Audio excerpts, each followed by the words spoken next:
मेरे भाइयों, शुधुमात्र एकमात्र प्राणी মানুষকে আল্লাহ তাআলা দুই যোগ্যতা দিয়ে একটা নফস দিয়েছেন, আর সমস্ত প্রাণীকে আল্লাহ তাআলা নফস দিয়েছেন, লেকিন যোগ্যতা দিয়েছেন একটা।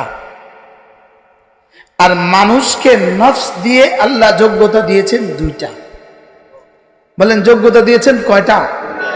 গাছের নফস নাই, গাছের নফস নাই, লেকিন সমস্ত প্রাণীর নফস আছে, ফেরেশতাদেরও নফস আছে। যোগ্যতা দিয়েছেন একটা।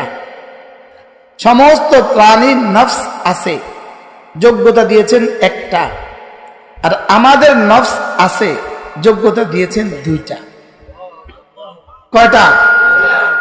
যদি এই গরু আর ছাগলকে আল্লাহ তাআলা যোগ্যতা দিয়েছেন, শুধু গুনাহের যোগ্যতা দিয়েছেন, কোন নেক আমালের যোগ্যতা কোন প্রাণীকে আল্লাহ তাআলা দেন নাই, শুধুই গুনাহের যোগ্যতা দিয়েছে। গুনাহের যোগ্যতা।